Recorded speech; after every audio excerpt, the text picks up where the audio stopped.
inicio entonces a nuestra segunda clase de la primera semana sobre los conceptos básicos de administración. Entonces tendríamos que comenzar diciendo que el día lunes hemos hablado de qué cosa es organización, hemos definido organización, cómo está compuesta la organización, las características principales de la organización, la clase de organización. Hemos hablado de lo que es cultura organizacional y clima organizacional, que está muy ligado a lo de organización. Creo que mencionamos algo de gerentes, pero hoy día lo vamos a volver a mencionar. Y el día de hoy vamos a trabajar sobre los antecedentes históricos de la administración. Y vamos a ver, digamos, muy resumido, el proceso administrativo, cómo está compuesto, que después lo vamos a ir desglosando en todas estas clases. Antes de empezar, quisiera saber si es que ustedes tienen alguna pregunta, algo que ustedes vieron y de repente no preguntaron y que se quedó pendiente del día lunes. Algo que se haya quedado pendiente, alguna pregunta, algo que no haya estado claro. No, doctora, todo está claro. Seguimos.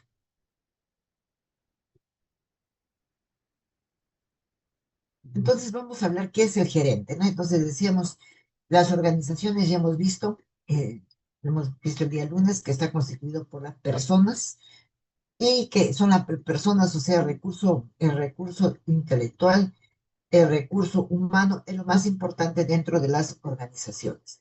Hemos visto también que las organizaciones están llevadas a cabo, se llevan a cabo mediante una persona que se denomina el gerente. Que decíamos, el gerente no es el que manda, sino es el que coordina para que se puedan cumplir todas las actividades previstas para cumplir, para llegar a tener lo que nosotros hemos planteado, nuestros objetivos, nuestras metas y cumplir con la misión que tiene la organización. Por lo tanto, la definición técnica de gerente dice que la persona que coordina, supervisa el trabajo de otras personas para que se logren los objetivos de la organización. Hemos dicho también que lo primordial en la organización son los objetivos que son cualitativos, a diferencia de las metas que son cuantitativas. Podemos decir también que el gerente es aquella persona que una determinada empresa u organización tiene la responsabilidad y las tareas de conducir a los demás. Coordinar, miren, no dice mandar, conducir a los demás. Coordinar, ejecutar, dar órdenes y lograr que las cosas se hagan para cumplir con los objetivos. Y si se cumplen los objetivos, entonces ya estamos cumpliendo con la misión de la organización. Dentro de los niveles que tienen los gerentes en la organización, tenemos 3 niveles.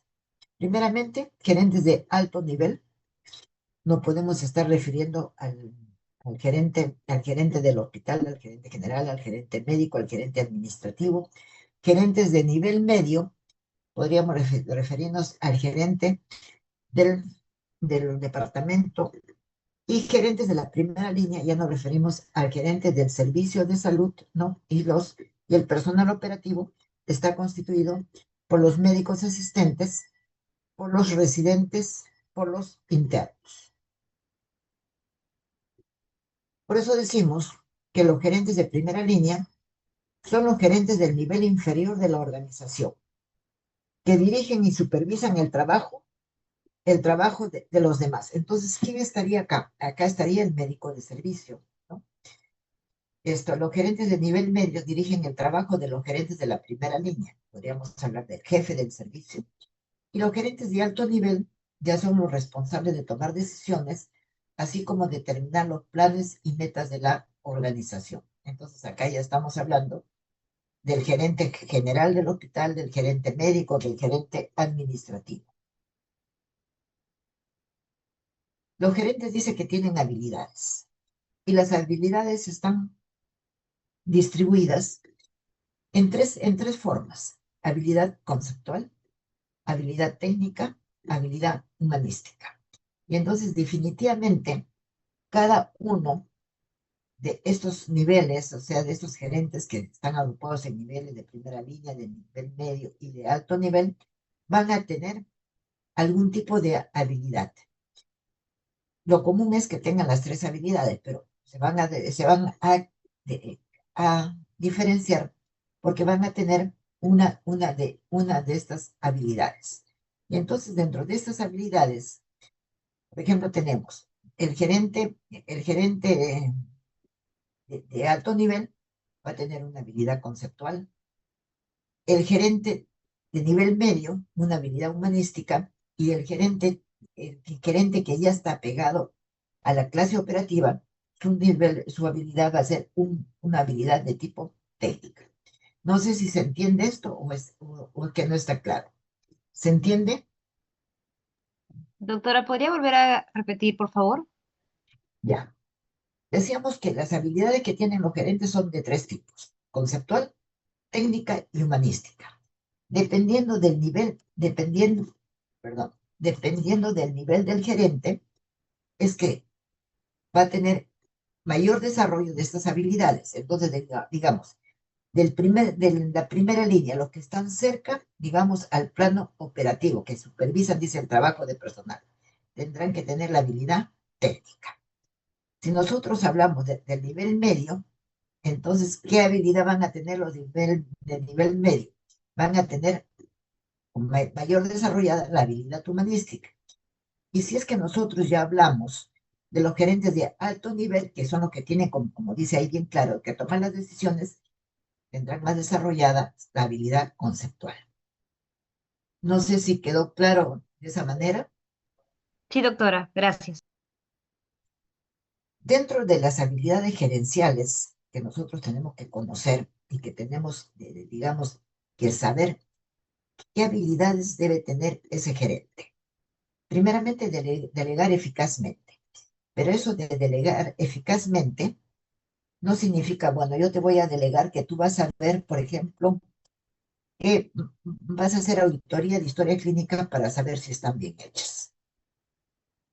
Pero eso no significa delegar y nos olvidamos. No significa le damos el encargo y nos hemos olvidado de eso. Definitivamente no es así, sino que tenemos que hacer un seguimiento. Hemos delegado, sí, pero ¿cómo lo está haciendo? ¿Cómo lo está llevando a cabo? ¿Qué resultados está teniendo? Si hay algún resultado que no nos parece, tendremos que decir, bueno, esto no nos está pareciendo. ¿Qué cosa está pasando? ¿Qué cosa es lo que debemos hacer? Entonces, queda claro. Delegar no es decir, tú vas a hacer tal cosa y olvidarse de eso. Otra habilidad gerencial es que el gerente tiene que ser un comunicador eficaz.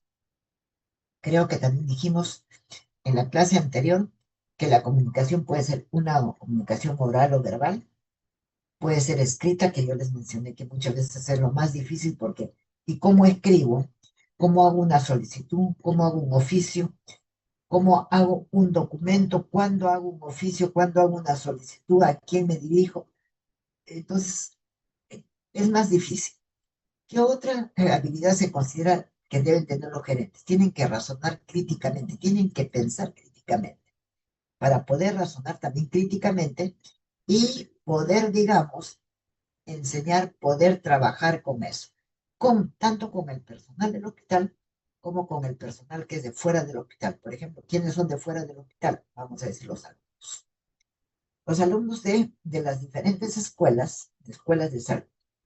¿Qué otra habilidad es muy importante y quizá podría yo decirles que es la más difícil? Administrar la carga de trabajo y tiempo. ¿Y por qué decimos que eso de administrar la carga de trabajo y tiempo es difícil? Y se lo digo con experiencia. Si ustedes me escuchan decir así, dirán, pero ¿cómo?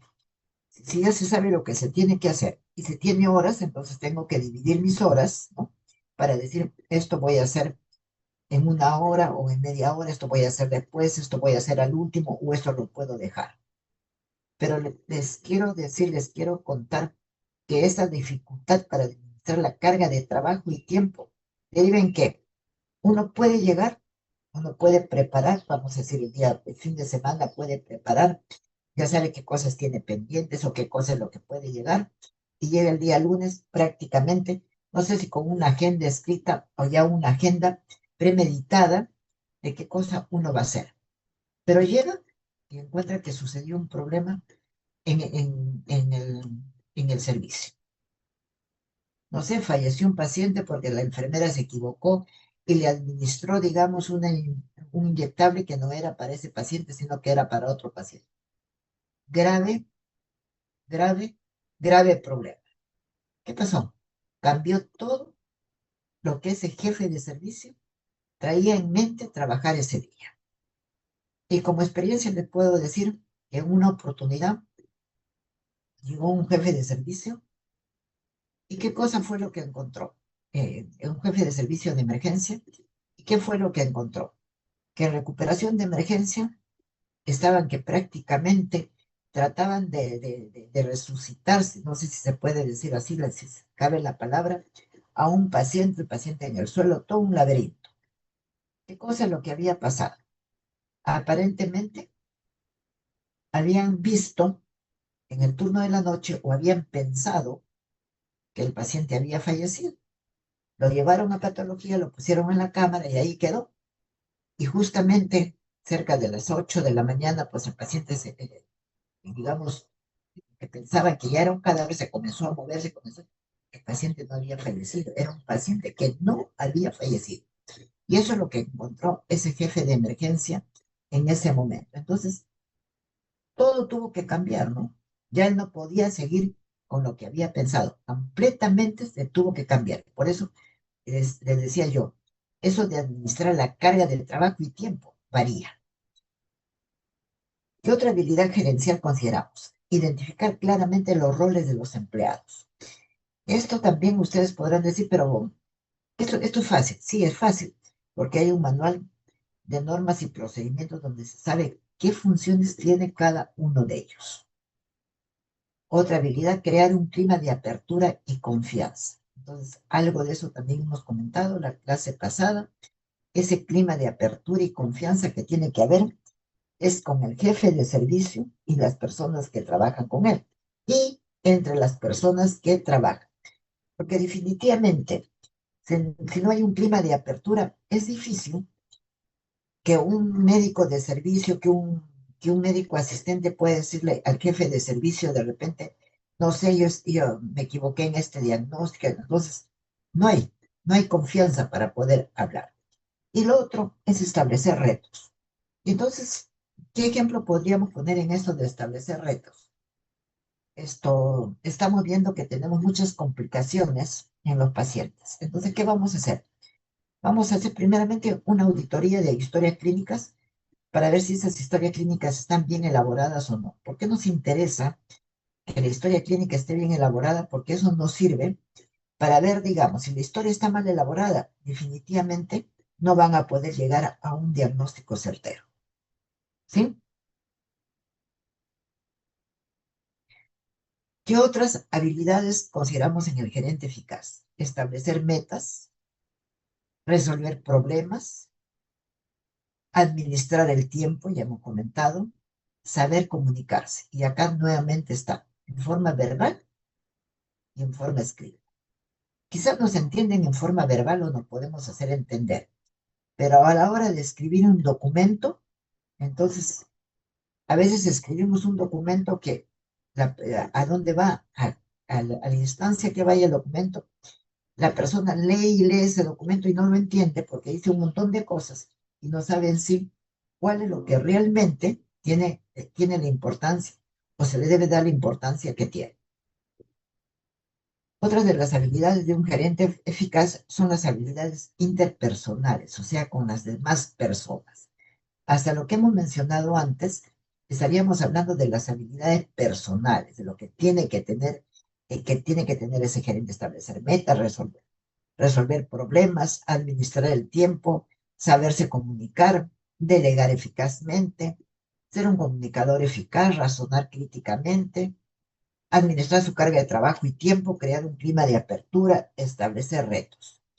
Pero ya después lo otro tiene que ver cómo va a actuar ese gerente en un trabajo en equipo con las demás personas. Y eso es lo que denominamos las habilidades interpersonales. Y dentro de las habilidades interpersonales podremos mencionar el trabajo en equipo. Si no trabajamos en equipo, hacemos mal trabajo. Y ustedes dirán, bueno, ¿trabajo en equipo? Sí, trabajamos juntos, pero todos los médicos asistentes en el servicio, o todos los docentes en una facultad o en una escuela. Pero no solamente eso, el trabajo en equipo es que todos estén comprometidos, todas las personas que están ahí involucradas, a llegar a un objetivo común. Entonces, si no tenemos objetivos comunes entre las personas, no podemos decir que estamos trabajando en equipo. Estamos trabajando cada uno, quizá, para lo que necesita. ¿Qué otra habilidad interpersonal consideramos? Tomar decisiones adecuadas y oportunas. Y esto lo vamos a ver en forma bastante clara, bastante amplia, cuando veamos toma de decisiones. Y viene una parte un poco complicada, un poco difícil, administrar conflictos. ¿Qué son los conflictos? Los conflictos son ciertas situaciones que se presentan porque todas las personas no pensamos igual. Definitivamente no podemos pensar todas igual. ¿Y por qué no pensamos todos igual? Porque cada uno tiene una personalidad diferente, ¿no? Entonces, piensa uno de una manera, piensa el otro, piensa esto. Entonces, tampoco, digamos, podemos trabajar pensando todos o dando prioridad a lo que nosotros creemos, a lo que nosotros pensamos. Por eso se tiene como una habilidad interpersonal del gerente administrar esos conflictos que se puedan dar. ¿Alguna pregunta sobre estas 3 o 4 láminas en cuanto al gerente que acabamos de ver? Doctora, ¿podría repetir ejemplos de los tipos de gerentes? Ya. Gerentes de alto nivel. Eh, Estamos hablando de hospitales, ¿ah? Porque cada organización tiene eh, catalogados los gerentes diferente. No podemos hablar de un hospital que es igual a una universidad, ¿no? Estamos hablando de diferentes. Vamos a ponerlo como el ejemplo y utilizando esta lámina. Gerente de alto nivel en el hospital, ¿quién es? ¿El gerente general del hospital? ¿El gerente médico?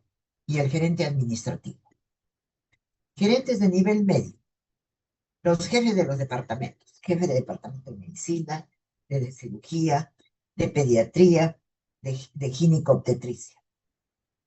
Gerentes de primera línea, ya entramos al servicio. ¿Quién es el gerente de primera línea? Es el jefe de servicio, son sus médicos de servicio que van a trabajar directamente con lo que se denomina el personal operativo, que serían los médicos asistentes del servicio, serían los residentes y los internos. No sé si respondí tu pregunta.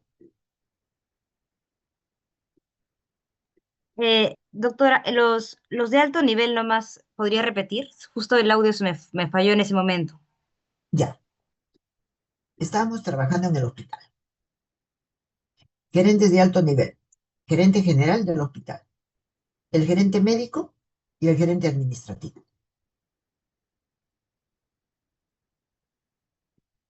¿Sí? ¿Se entendió? Sí, doctora, ahora sí, muchísimas gracias. Gerentes de nivel medio, ya bajamos a los jefes de los departamentos. Y gerentes de primera línea, que gerentes de nivel medio ya bajamos a los departamentos y a las jefaturas de servicio. Y los gerentes de primera línea podría ser el médico de servicio que trabaja directamente con el personal operativo, que son los médicos asistentes. Quizá queda un poquito más claro ya con el ejemplo que acabo de dar, ¿verdad? Sí, doctora, muchas gracias. Gracias. Acá hemos hablado de las habilidades y acá estábamos hablando de las habilidades gerenciales. Habíamos visto delegar eficazmente, saber a quién se delega, qué se delega y estar siempre supervisando lo que uno ha delegado. No es yo te delego y tú haces esas cosas. Sí, pero si no las haces bien, no me traes el problema a mí, traes el problema al servicio. Ser comunicador eficaz, hemos mencionado, razonar críticamente. Y de repente acá me voy a detener que lo pasé. Para razonar críticamente, tiene que haber una base. Tenemos que tener conocimiento. En qué lugar estamos, qué estamos haciendo, qué estamos trabajando. si no tenemos conocimiento, ¿no? Por ejemplo, estamos en un servicio de cirugía. No conocemos qué cosa es una colecistitis aguda. No tenemos el conocimiento. No podemos razonar críticamente, porque no vamos a saber qué exámenes auxiliares vamos a pedir, qué interconsulta tenemos que hacer, cuál sería el tratamiento adecuado preventivo, o es que ese paciente se tiene que operar.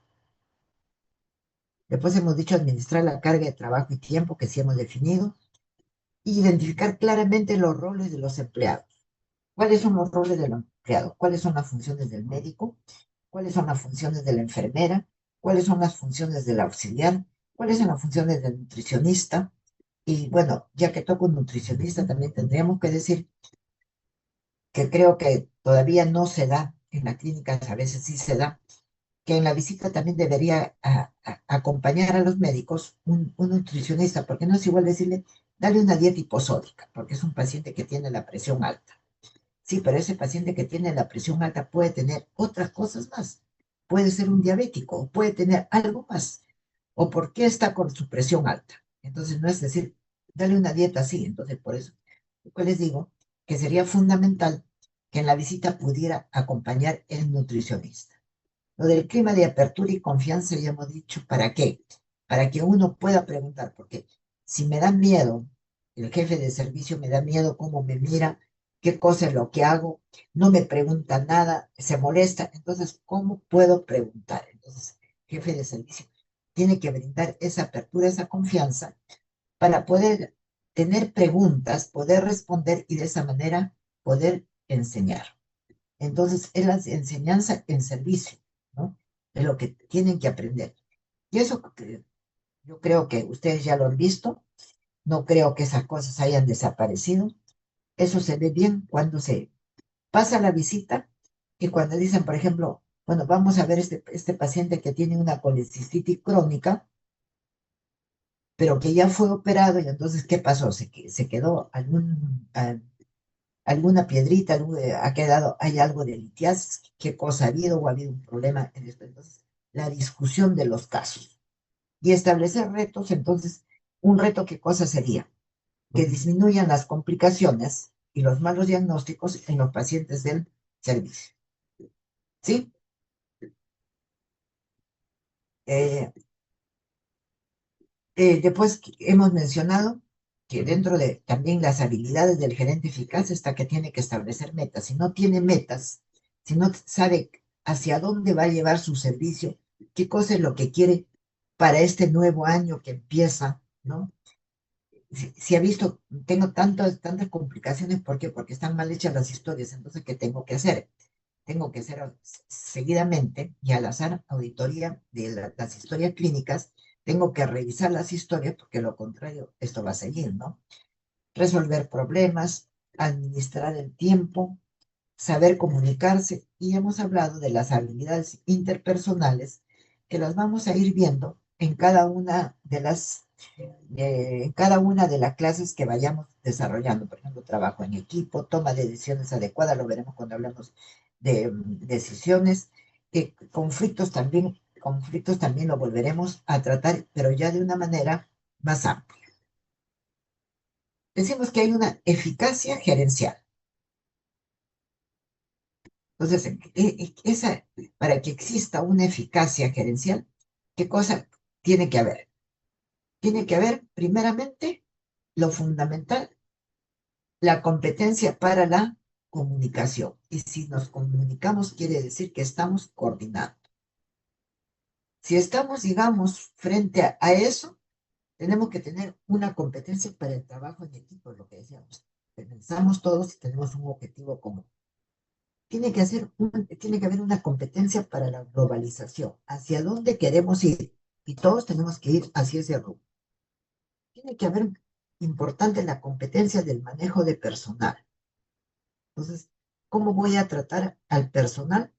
Digamos, yo jefe de servicio, ¿cómo voy a tratar al personal que trabaja conmigo?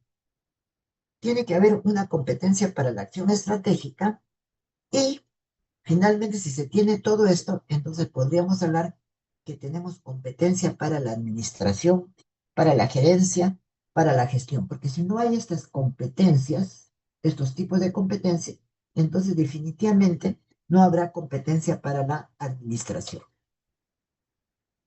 Y acá este autor americano, Peter Drucker, dice, pregúntese como líder. Y ahorita voy a hacer el comentario. Él no dice pregúntese como gerente, dice pregúntese como líder. ¿Y por qué dice pregúntese como líder? Porque hay autores que dicen que el gerente necesariamente es un líder. Hay otros autores que consideran que el gerente no necesariamente es un líder. O sea, le faltan competencias para decir que es un líder. Otros lo consideran sinónimo. Y entonces decíamos, Peter Drucker dice, hágase la siguiente pregunta, o sea, pregúntese, ¿qué hago para fijar pautas dentro de la organización? ¿Qué hago? ¿Qué hago, por ejemplo, fijar pautas? ¿Qué objetivos, qué metas voy a tener en mi servicio? ¿Qué hago para que ella pueda afrontar mi servicio, los nuevos desafíos, aprovechar las nuevas oportunidades e innovar? Vamos a poner un ejemplo, y eso se ha visto bien claro cuando hemos tenido la pandemia. ¿Qué hago para que mi servicio pueda afrontar estos nuevos desafíos?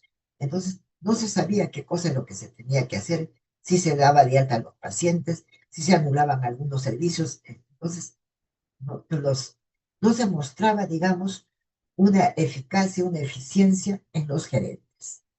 Y finalmente, la pregunta es, ¿qué hago yo? ¿Quién es yo? Yo es el jefe de servicio. Y tendrá que responder. No se pregunte qué hace la institución, asuma la responsabilidad y actuar. Entonces, no siempre ese jefe de servicio tiene que estar recurriendo al, al, al gerente médico o al gerente general para decir qué tengo que hacer. Entonces, tiene que llevar no problemas, sino tiene que llevar soluciones. Tiene que decir, esto lo puedo hacer de tal manera. ¿Qué le dirá la autoridad? Me parece que no, o me parece que está bien, proceda. Espero que se esté entendiendo. Espero que hasta acá se haya entendido toda esa última parte que hemos dicho, ¿verdad? Y vamos a ver definiciones. Y cuando hemos comenzado la semana pasada, perdón, el lunes, hemos hablado de estos tres términos: administración, gerencia y gestión. Y entonces dice, esos términos pueden ser considerados sinónimos, sí pueden ser considerados sinónimos, pero ¿qué es lo que ha sucedido a lo largo del tiempo?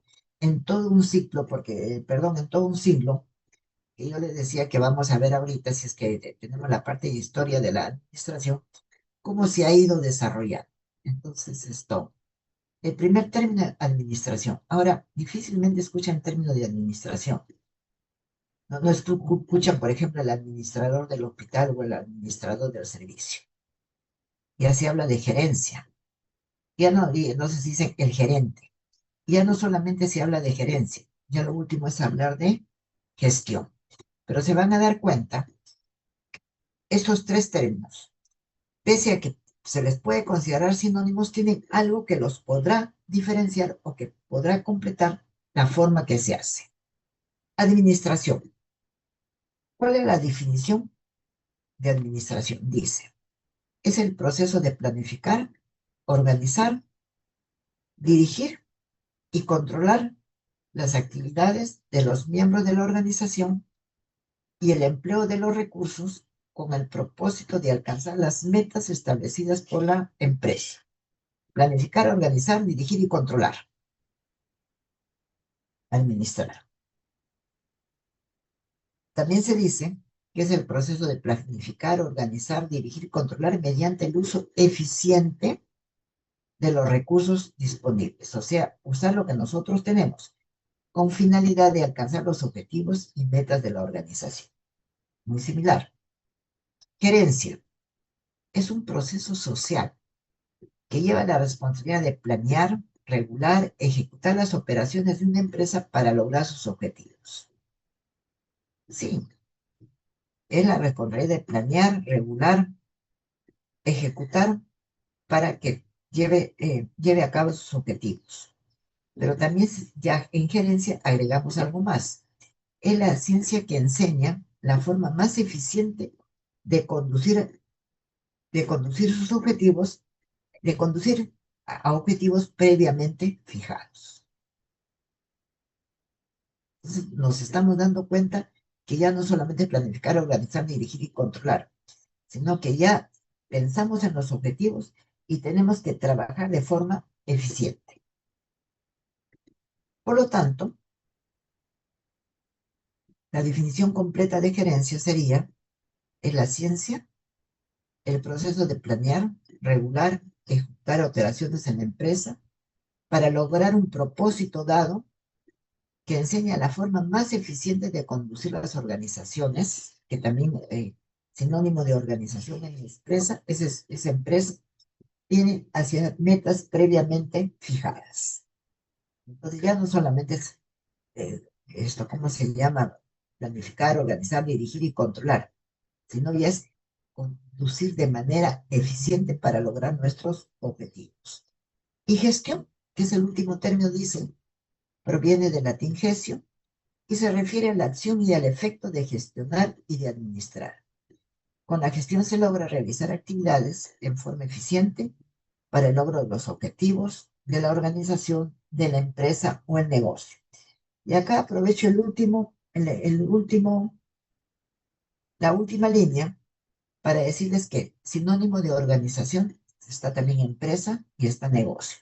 Antes no se podía hablar de estos términos, por eso está en paréntesis, para acordarme y poderles decir, porque cuando uno hablaba de empresa, entonces, o de negocio, estaba pensando que esto qué cosa es como que uno está tratando de obtener dinero de esa organización. Y entonces, ¿cómo se va a pensar que estamos trabajando en el hospital porque solamente necesitamos tener dinero? No, pese a que estemos en un servicio de salud privado.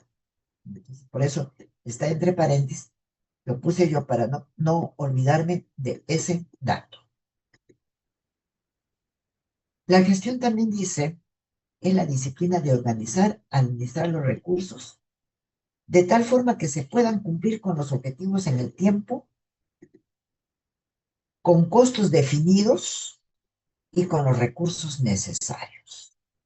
Entonces, hemos estado hablando antes, hasta gerencia, cumplir los objetivos.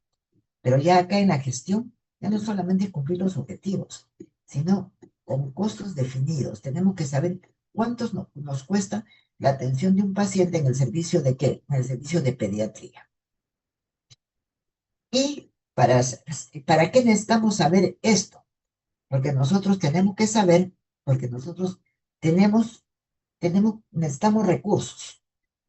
Entonces tenemos recursos de infraestructura, de equipamiento, de recursos humanos. Tenemos que ver si necesitamos contratar qué personal, médicos, enfermeras, auxiliares, cuántos, para 20 camas que tiene mi servicio. Entonces ya la gestión es algo que ha avanzado. Ya no es tan simple como administrar o de gestionar. Gestión es mucho más. ¿Alguna pregunta?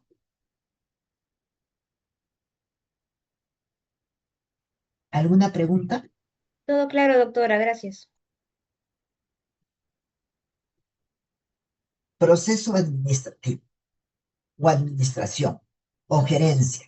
Dice, es el conjunto de actividades que los gerentes realizan en forma continua cuando planifican, cuando organizan, cuando dirigen y cuando controlan, orientadas al cumplimiento de metas de la organización. Entonces, con eso ya nos está diciendo claramente que el proceso administrativo, el proceso de gerencia, el proceso de gestión es planificar, organizar, dirigir y controlar.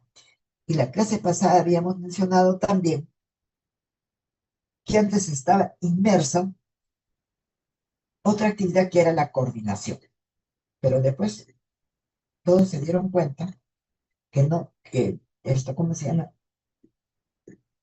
Para todos se tiene que coordinar. Por lo tanto, acá decimos necesidad universal de la administración. Entonces decimos, la administración es necesaria ¿para qué?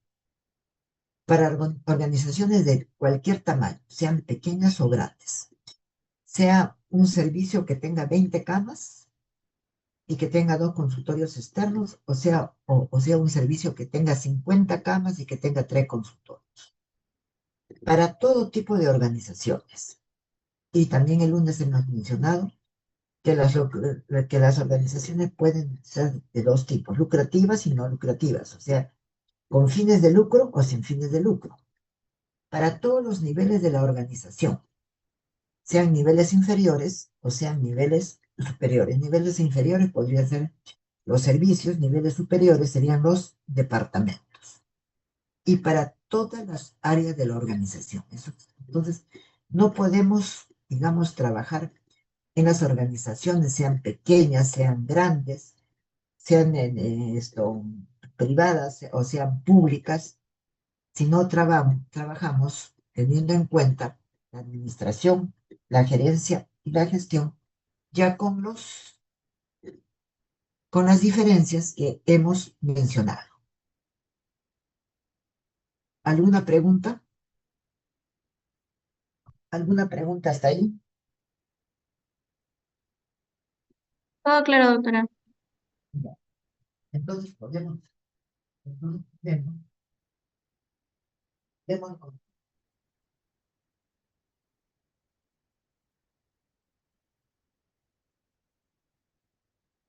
gerencia en salud. ¿Cuál es el objetivo? Es formar gerentes de organizaciones de salud hábiles e innovadores.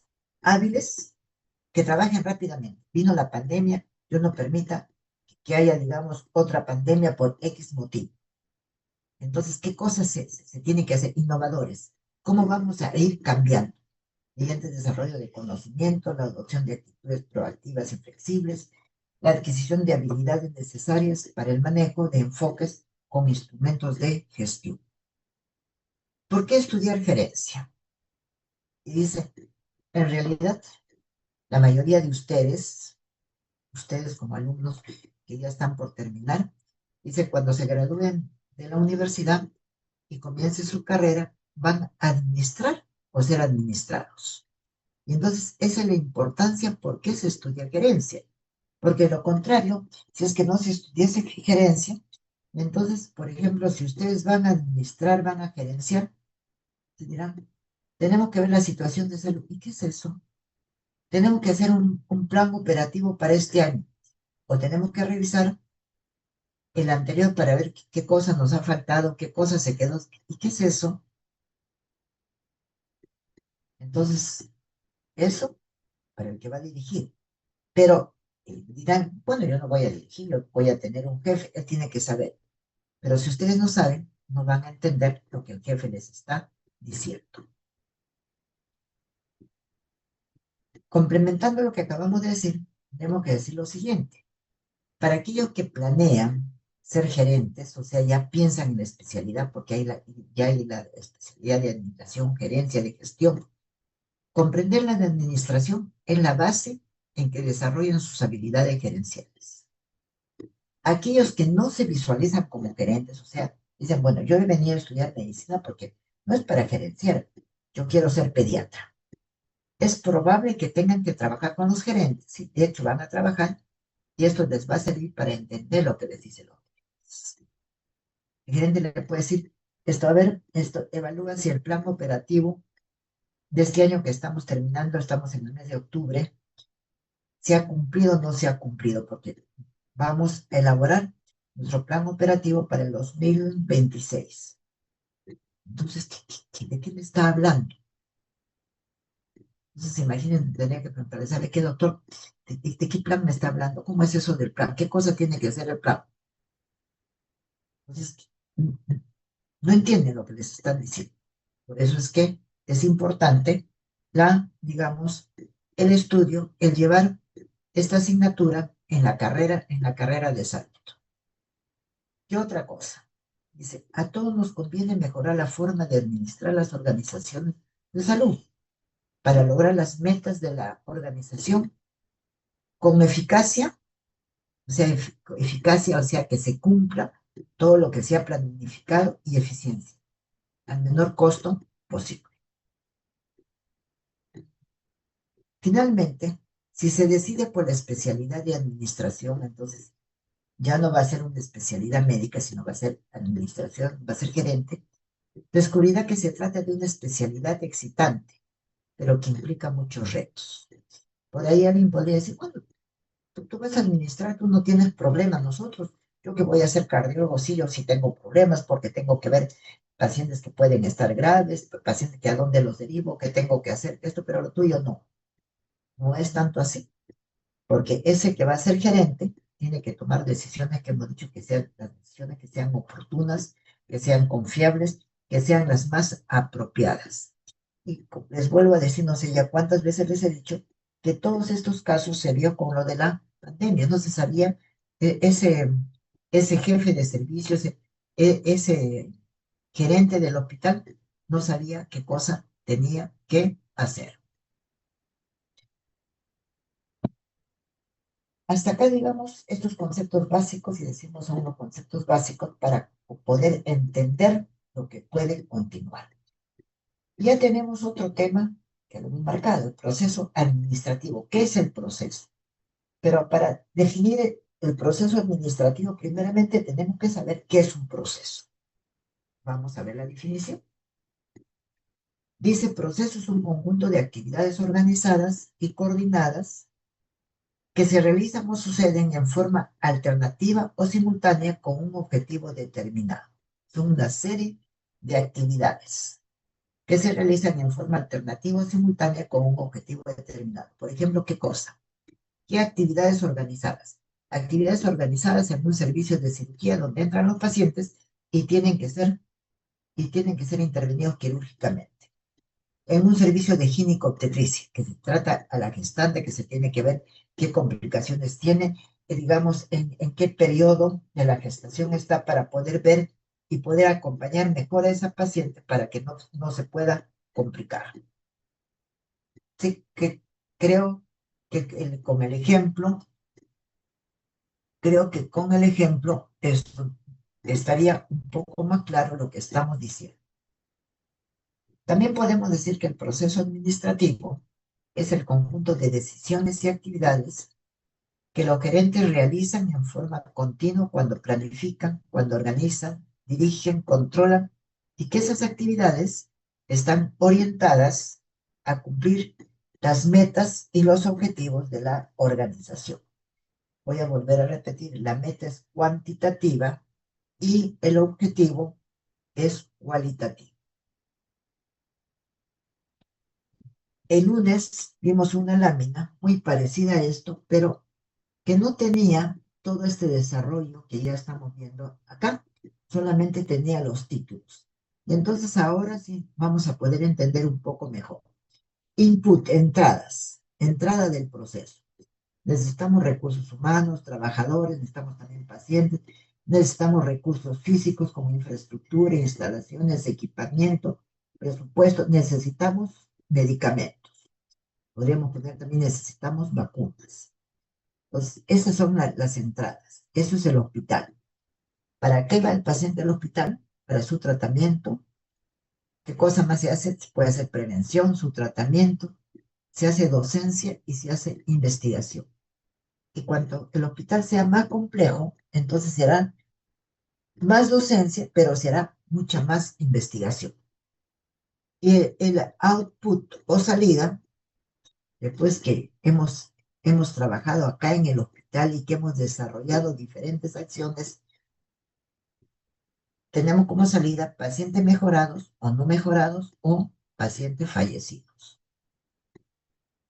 ¿Y qué es lo que manda todo esto? El entorno, o sea, habíamos hablado que es lo que está fuera, perdón, está fuera de la organización y que tiene que ver con las necesidades y demandas de la comunidad consumidora. Y si nosotros seguimos las flechitas, vemos todo esto, entonces un feedback que nos va a dar como resultado si el paciente está satisfecho, si el paciente está satisfecho o si ese paciente está insatisfecho. Para eso, ¿qué cosa es lo que nosotros Para eso, ¿qué cosa es lo que tenemos nosotros? Perdón un minutito, yo hice en clase. Entonces, ¿qué cosa es lo que nosotros tenemos? Tenemos, decíamos, tenemos que saber qué es la satisfacción y qué es la insatisfacción. Para eso tenemos comités de cuidados periódicos, de comités de cuidados que son periódicos, ¿no? Publicaciones que las vamos a hacer en revista, tenemos encuestas a organizaciones específicas. Y dentro de las etapas de este proceso administrativo que es planificar, organizar, dirigir y controlar, tenemos una fase que es mecánica, que la vamos a ir viendo, donde está la planificación y la organización. Que en resumen, la planificación dice, ¿qué se quiere hacer? ¿Qué voy a hacer? ¿Y qué se va a hacer? Una cosa es lo que yo quiero y otra cosa es lo que yo puedo hacer. Ese puedo hacer deriva si tengo los recursos o no tengo los recursos, si es que tengo el apoyo o no tengo el apoyo, si es que eso es lo que yo tengo que hacer como jefe de servicio o es que eso no me toca a mí. De repente estamos pensando en la labor de la enfermera y eso no nos toca como jefes de servicio de médicos, sino le toca al departamento de enfermería. Tenemos que ver la otra fase mecánica que es la organización, que estas son las 4 etapas de este proceso administrativo, las 4 funciones de la administración que las vamos a ir desarrollando en cada una de las semanas de las clases. Tenemos que ver la organización, cómo se va a hacer. Tenemos que hablar de la dirección, tenemos que ver qué se haga, tenemos que supervisar qué se haga, cómo se hace, qué resultados se está dando. Y finalmente, el control. Si ya acá en la dirección vemos qué resultados tenemos, entonces en el control tenemos que ver cómo se ha hecho para que todo se haya cumplido, o tenemos que ver cómo se ha hecho para que no se hayan cumplido, digamos, los objetivos y las metas que nosotros nos habíamos trazado. ¿Alguna pregunta respecto a esta lámina para no perdernos, para que ustedes la ubiquen bien? Todo claro, doctora. Esto, digamos, también es un repetir fase del proceso administrativo, planificar qué se va a hacer, organizar cómo se va a hacer, dirigir, hacer que se haga y control cómo se hizo. Y ustedes ven que es secuencial y el control es cómo se ha hecho. Y entonces este resultado del control es lo que nos va a servir y nos va a ayudar para la nueva planificación. Desde ya les digo, y les voy a decir seguramente mucho más adelante, esta es la parte más difícil, porque a nadie le gusta controlar. No me gusta controlar porque no quiero tener enemigos. Si yo controlo, entonces de repente voy a ver que uno de mis médicos no hace las historias, no revisa las historias, que está solamente con su teléfono o está conversando y que no tiene la debida dedicación con sus pacientes. Y si yo le digo algo, se va a molestar conmigo, me va a mirar mal y después no quiero tener enemigos. Mejor me hago el disimulado y eso lo paso por alto. Entonces creo que queda bastante claro lo que acabo de decir. Las funciones de la administración o los elementos del proceso administrativo, que ya lo hemos estado diciendo, planificar, organizar, dirigir y controlar. Vamos a ir viendo, digamos, una definición corta, precisa, de cada una de estas funciones, porque las vamos a ver por separado en diferentes semanas, ¿no? Entonces, planificar. Diremos que es la primera función de la administración. No se puede trabajar si no hemos planificado. Es la función de la administración en la que se definen los objetivos, las metas, se fijan las estrategias para alcanzarlas y se trazan planes para integrar y coordinar actividades. Es la función principal de la administración.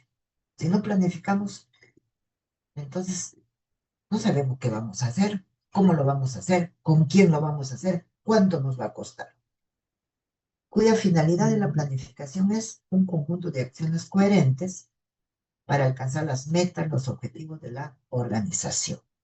Es también establecer las estrategias para poderlas alcanzar, desarrollar planes para integrar y coordinar actividades y finalmente determinar un curso de acción para el futuro. Planificamos para el momento, pero planificamos también a mediano plazo. ¿Podemos planificar a largo plazo? Si hablamos de un plan estratégico que podemos planificar para 3 años, antes decía un plan estratégico es para 5 o 10 años. Ahora se habla de 3 años, incluso un plan estratégico, como vamos a ver, podría ser para un año. Cuando hablamos de planificación tenemos estas premisas. Entonces, estas como premisas de planificación serían las preguntas que nos hacemos. Nosotros tenemos el presente, pero nosotros planificamos para el futuro. Esto es lo que a nosotros nos interesa. Entonces, en el presente, nos hacemos las preguntas, ¿dónde estamos ahora? ¿Planificamos para qué? Para saber a dónde queremos llegar. Son los objetivos a corto, mediano o a largo plazo.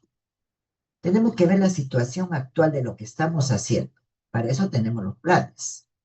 Y para el futuro vamos a desarrollar otros objetivos que de repente no están previstos en estos planes. ¿Alguna pregunta? ¿Alguna pregunta? No, doctora. La segunda etapa del proceso administrativo, la segunda función, organización. Dice que es el proceso de ordenar y distribuir el trabajo, la autoridad, los recursos para alcanzar las metas propuestas. ¿Qué tareas tengo que realizar? ¿Cómo voy a agrupar esas tareas? ¿Quién las va a llevar a cabo?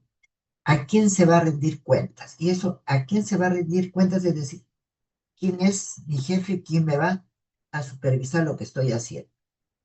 Y la otra premisa, ¿en qué nivel se tomarán las decisiones? ¿Sí? La tercera función del proceso administrativo es la dirección, que consiste en motivar a los empleados para que cumplan su trabajo. Miren, motivar a los empleados, no les dice mandar, motivar. El motivar es decir, que ellos estén contentos, que trabajen contentos, que su clima organizacional sea bueno. Elegir el mejor canal de comunicación y preocuparse por su comportamiento. Y finalmente, el control nos lleva a vigilar actividades para asegurarnos que se realicen de conformidad con lo planeado y para corregir cualquier desviación significativa. Entonces, mire, ahí viene lo que digo, ay, no, no, yo no me quiero hacer problema, porque después me van a mirar mal. Yo prefiero tener a todos de mi lado, que todos sean mis amigos, porque pronto va a haber elecciones para jefe de servicio, y entonces no quiero que me saquen, yo quiero continuar. Miren lo que estoy diciendo. Y siempre pongan, digamos, cuidado en lo que yo comento, porque creo que en ese comentario les estoy dando, digamos, cosas más útiles que en la propia definición. Control, decíamos, es vigilar actividades para asegurarse que se realicen de conformidad con lo planeado y para corregir cualquier desviación significativa. Y acá lo que acabamos de decir, en este esquema, planificar qué se quiere hacer, qué se va a hacer. Organización, cómo se va a hacer lo que hemos planificado, cómo lo vamos a hacer. Tercero, la dirección, ver que se haga lo que nosotros hemos planificado. Y el control, finalmente, cómo se ha hecho. Y dependiendo del control, nuevamente entramos en la planificación, la organización y la dirección. Lo mismo que hemos mencionado, pero un poquito más amplio. Planificar es elegir las metas apropiadas para la organización y los mejores cursos de acción para alcanzarlos. Organizar es establecer las relaciones laborales y de mando para que la gente colabore en la consecución de las metas organizacionales. Dirigir es motivar, coordinar y vigorizar a individuos y grupos para que colaboren en la consecución de las metas de la organización. Y controlar es establecer sistemas adecuados de medición y supervisión para evaluar el grado en que la organización ha podido y ha logrado alcanzar sus metas y sus objetivos. Y esto es un paralelo de estas 4 etapas de la administración, que es la eficacia, que se haga, la eficiencia, que se hecho al menor costo posible, la efectividad, de que se ha logrado lo que uno se ha propuesto. Si tenemos un paciente que ha tenido ¿qué cosa ha tenido? Una peritonitis, entonces esto, por una apendicitis agudo, se ha operado, está bien, no ha tenido ninguna complicación. Y la equidad, no nos confundamos porque muchos piensan que equidad es sinónimo de igualdad. Y equidad no es sinónimo de igualdad, sino equidad es dar más al que menos, tiene o al que más necesita. ¿Alguna pregunta antes de continuar? Doctora, ¿podría repetir eficacia, por favor? Ya. En las etapas de la administración hay la eficacia. Es eficaz. O sea, eso, ¿cómo se llama? En este servicio se trabaja en forma eficaz. ¿Por qué? Hacen los diagnósticos de los pacientes, los diagnósticos son buenos, las interconsultas, por lo tanto, también son buenas, el tratamiento que se da a los pacientes es bueno, eficaz, eficacia. Hacen esto, pero a menor costo, o sea, o con poco costo. No, no, pues con un costo alto que es a veces innecesario. Y no hablemos del costo, sino, por ejemplo, para hacer un diagnóstico, no sé, ustedes deberían ayudarme con los diagnósticos. Pido demasiadas cosas. Cuando con pedir 3 o 4 exámenes auxiliares, entonces yo podría tener lo que estoy buscando. Entonces, esa es la eficiencia. Y la efectividad es el resultado que lo puedes medir, no solamente a corto plazo, sino lo puedes medir a largo plazo. Y finalmente, la equidad no es la igualdad, sino la equidad es dar más al que más necesita, no al que menos necesita. Muchas gracias, doctora. ¿Se entendió? Sí, muchas gracias, doctora. No te preocupes, gracias más bien. Y entonces entramos acá a ver un poco de la historia de la administración, por eso no dice historia de la gestión, historia de la gerencia, sino antecedentes históricos de la administración. Y entonces la parte histórica de la administración está dividida en escuelas. La primera escuela se denomina la Escuela de la Administración Científica. La segunda escuela es la Escuela Clásica de la Organización. La tercera es la Escuela Conductista. La cuarta es la Escuela de las Ciencias de la Administración. Y estamos actualmente en la última escuela que habla de los avances recientes de la teoría de la administración. Y entonces ustedes se van a dar cuenta, lo que les dije en la clase pasada, que hablamos de un siglo. Y decimos, ¿pero qué? Eso se hacía en el siglo pasado. Sí, eso también se hace ahora. Entonces, esas son las 4 escuelas. Hay quienes no les denominan escuelas, sino les denominan teorías de la administración. O sea, sería teoría de la administración científica, teoría clásica de la organización, teoría conductista, teoría de la ciencia de la administración y los avances recientes en las teorías de la administración. Comenzamos por la primera escuela o teoría de la administración. Surgió a principios del siglo XX. Entonces nos estamos remontando, digamos, a más de un siglo, porque estamos en el siglo XXI. Aplicó, dice, el método científico para definirla en forma óptima y para ejecutar un trabajo, para capacitar, para motivar a los trabajadores, con la finalidad de elevar la productividad, o sea, la producción, ¿no? Tengo que ver un número determinado de pacientes, son pacientes, digamos, pacientes con patologías generales, tengo que ver 4 pacientes por hora, y mejorar la eficiencia en el trabajo. Entonces, si comenzó a principios del siglo XX y actualmente ya estamos en la cuarta etapa, se puede decir, del siglo XXI, miren cuánto tiempo se viene trabajando con lo mismo. ¿Qué aportó? Que haya una producción a mayor velocidad, que se busque el bienestar del trabajador en forma individual y que las técnicas usadas se aplican, y las técnicas usadas se aplican en la actualidad. ¿Quiénes representan esta escuela? Frederick Taylor, Henry Lawrence, Henry Ford y Frank Lillian Gilbert. Que, bueno, si tuviéramos que hacer, digamos, si nosotros vamos a hacer la historia de la administración, prácticamente tendría que ser, digamos, tendríamos que trabajar al igual o más horas de las que trabajamos en el curso de gerencia para tener todo esto. La segunda escuela es la escuela clásica de la organización y dice que nació de la necesidad de administrar organizaciones complejas y que identificó principios y capacidades básicas para una administración eficaz y priorizó la estructura de la organización para su buen funcionamiento. Entonces, ya avanzó un poco más de la primera escuela o de la primera teoría. ¿Quiénes lo representan? Henry Fayol, que es el fundador de la escuela, Max Weber, que definió los elementos de administración, y Mary Parker Follett, que desarrolló los 14 principios básicos de la administración, que si no los hemos considerado, ustedes los van a tener que leer para que se enteren cuáles son esos principios básicos de la administración. Y estos principios no solamente se refieren a salud, sino se refieren a, a, todo, a todo elemento que pueda existir. Tercero, hemos mencionado que es la escuela conductista. Y dice que ¿cómo nace esta escuela? Entre los años antes del 1920, estamos hablando de hace un siglo, dice que un grupo de estudiosos que ya tenían estudios de sociología, de psicología, proponen utilizar sus conocimientos con la finalidad de encontrar formas más eficaces para dirigir y entender a las personas en la organización. Entonces, no piensen que lo que hablamos es todo en salud.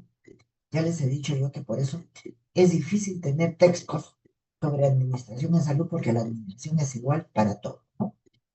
Y dice, la organización son las personas, eso ya lo hemos mencionado. ¿Quién hace la organización? ¿Cómo se llevan las cosas? Es por las personas. Y continúa diciendo esta escuela, entre los años 1920 y 1930 se realizaron los estudios de Hanover, que es un representante de esta escuela, que aportaron conocimientos sobre el comportamiento individual de la persona y el comportamiento grupal de las personas. Uno se comporta cuando está solo, cuando es único, tiene un comportamiento, pero también esa persona que está unida a otras personas se puede comportar de manera diferente. ¿Por qué? Porque ya se comporta como parte de un grupo.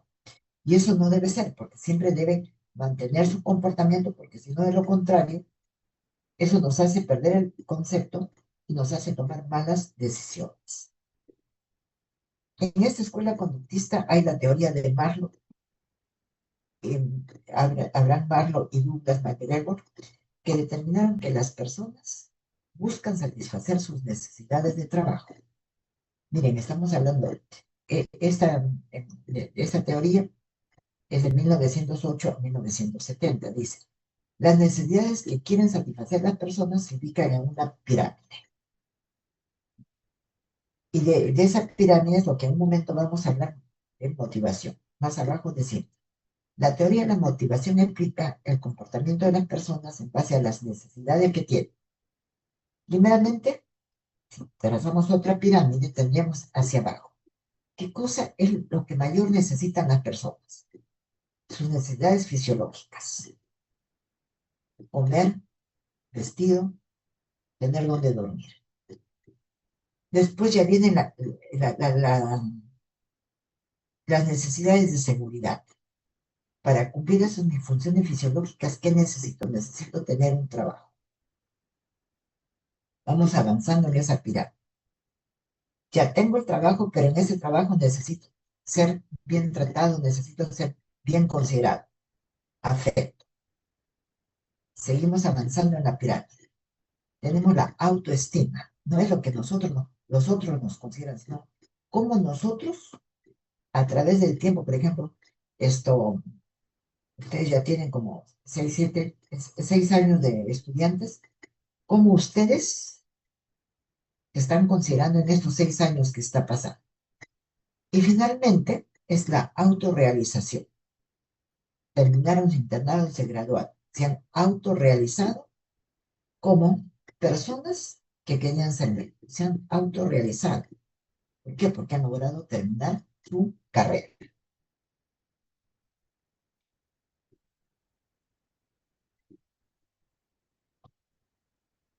Douglas y MacGregor crean dos teorías, que son la teoría X y la teoría Y. Vamos a ver en qué consiste cada una de ellas. Dice que la teoría X es una posición tradicional de la motivación que sostiene que los trabajadores les disgusta trabajar y por ello es necesario motivarles mediante dinero, mediante alabanzas o simplemente exigirles. O sea, no les gusta trabajar. Entonces, ¿qué tiene que hacer ese jefe? Tiene que obligarlos a trabajar. Entonces, ¿cómo los obliga a trabajar? Te voy a aumentar el sueldo. Podrá hacer eso en lo privado, en lo público no puede ser. Alabanzas. Estás trabajando muy bien, eres magnífico médico, tus pacientes están muy contentos contigo. O si ninguna de las dos da resultado, simplemente exigirles. Usted tiene que ver en el consultorio 4 pacientes por hora. Si están 6 horas en el consultorio, tendrá que ver 4 por 6, 24 pacientes. Y lo tiene que hacer porque vamos a chequear cuántos pacientes ve usted en los días que está de turno en el consultorio. Y la teoría Y dice que las personas tienen motivo propio para trabajar y hacer bien las cosas. Por lo tanto, ya los jefes no necesitan exigir a esas personas, porque esas personas solitas se dirigen, en la teoría Y. Entonces, esas son las teorías, las dos teorías, la teoría X y la teoría Y de MacGregor Douglas. ¿Alguna pregunta? De repente esto no está muy claro.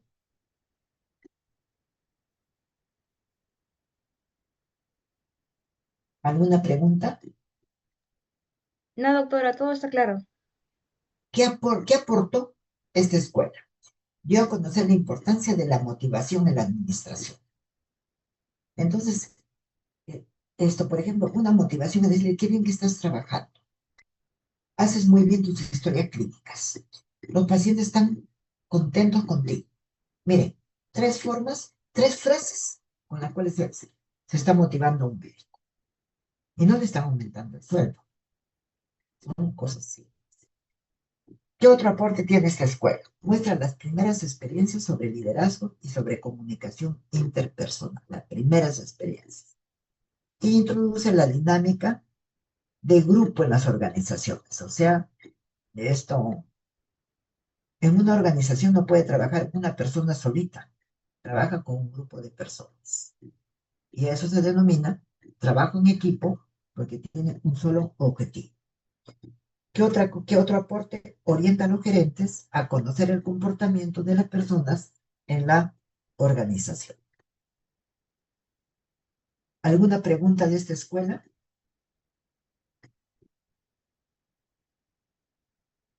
Y la cuarta dice, la Escuela de las Ciencias de la Administración. Dice que en Gran Bretaña, después de la Segunda Guerra Mundial, que fue en el año 1945, se ve la necesidad de formar investigadores en operaciones, se reúne la experiencia de matemáticos, físicos y otros científicos y se empieza el uso de las computadoras. No las computadoras, las laptops que se pueden usar ahora, sino computadoras que eran gigantescas y que ocupaban, se puede decir, todo un ambiente. Y en Estados Unidos se constituyen los equipos llamados investigadores de operaciones. ¿Qué hace esta escuela? Aborda problemas de la administración mediante aplicación de técnicas matemáticas para poder analizar los problemas y poder analizar con qué se están resolviendo esos problemas. Y se lleva a cabo investigaciones utilizando las ciencias matemáticas para formular modelos, analizarlos y ver cómo resolver los problemas.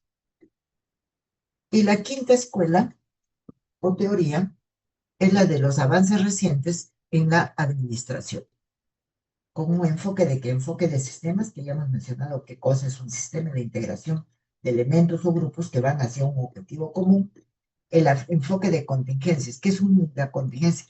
Algo que surge, una pandemia, o que aumenten los casos de dengue, o que haya, Dios no lo permita, un sismo. Enfoque de compromiso dinámico, qué cosa es lo que se está dando, ¿no? Que está cambiando la forma de ser y de trabajar en mi hospital. Enfoque de sistema dice, ve a la organización como un sistema abierto compuesto por elementos interrelacionados, integrados entre sí y con el medio ambiente. Crea la comunicación constante con los diferentes departamentos de la organización y sus empleados. Y acá tenemos lo que habíamos estado mencionando, el sistema, el suprasistema, lo que está fuera.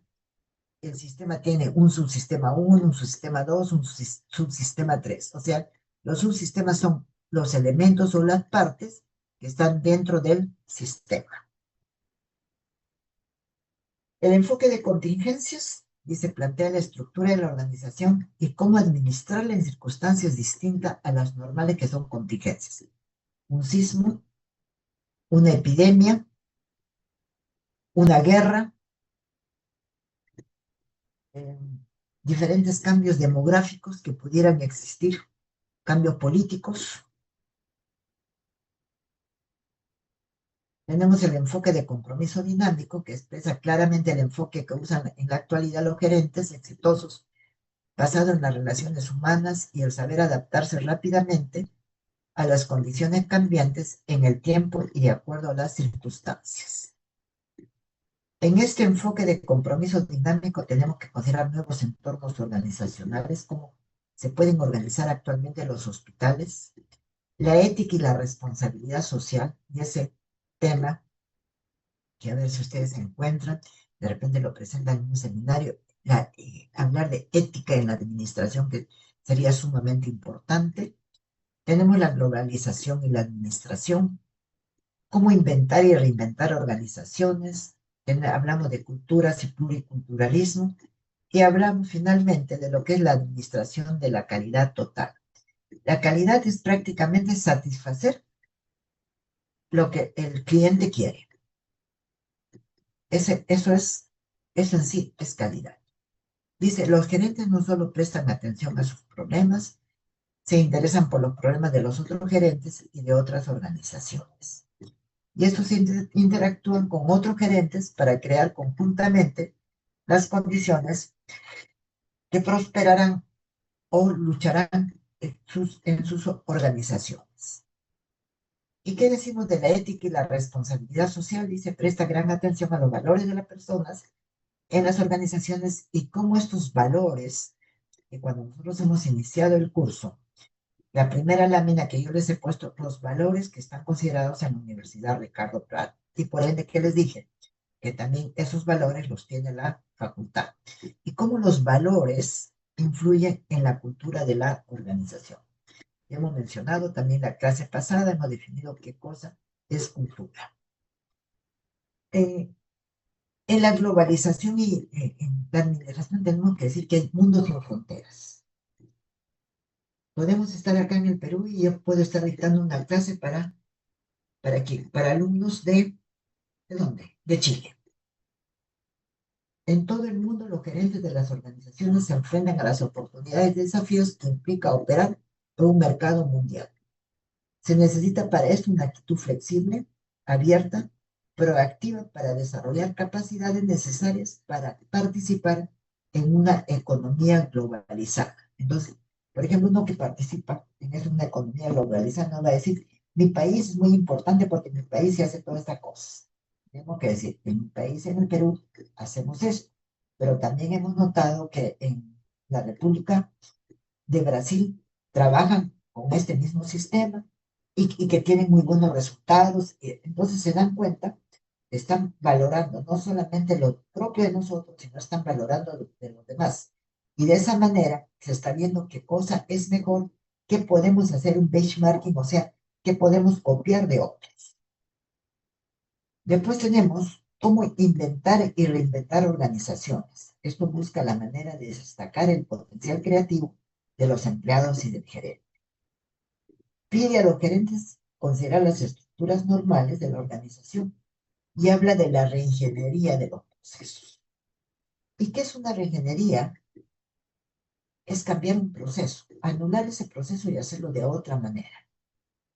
No voy a decir el nombre, pero en una presentación hace muchos años, un presidente de la República dijo, todo está mal en este hospital, así que vamos a hacer una reingeniería total del hospital. No se hace una reingeniería total del hospital, se hace una reingeniería del proceso. Por ejemplo, ¿de qué proceso? Del alta de los pacientes. Una reingeniería de la programación para las intervenciones quirúrgicas. Cuando hablamos de culturalismo, culturas y pluriculturalismo, dice, los gerentes reconocen que los valores de las personas o de otras organizaciones con antecedentes culturales diferentes y aportan una realidad diferente y son una fuente importante de contribución. Y en eso de cultura y pluriculturalismo, se aceptan y entienden las diferencias culturales que hay entre, acá vamos a decir, entre los diferentes hospitales, sean públicos, sean privados, sean de menor cobertura, de mayor cobertura. Y finalmente, la administración de la calidad. Dice que la administración de la calidad es la filosofía de la administración orientada a las necesidades y expectativas del cliente. ¿Qué busca el cliente?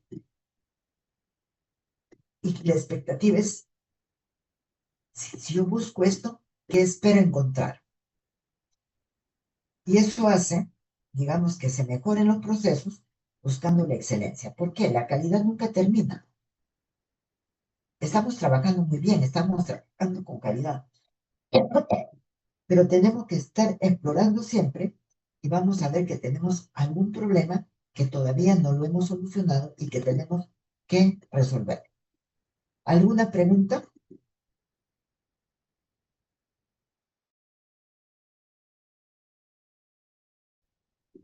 ¿Alguna pregunta?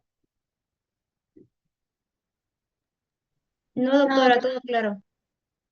Si está todo claro, entonces con esto estaríamos dando por concluida la clase de hoy día y por ende también estaríamos dando por concluido todo estaríamos dando por concluida toda nuestra primera semana con estas nociones generales sobre gerencia. Muchas gracias. Les va a hablar un momentito, por favor, el licenciado Atúcar.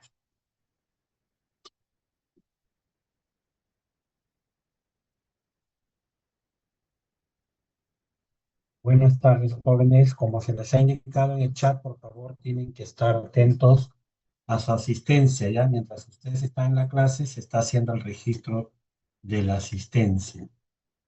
Tratemos, por favor, en las siguientes sesiones, colocar sus nombres y apellidos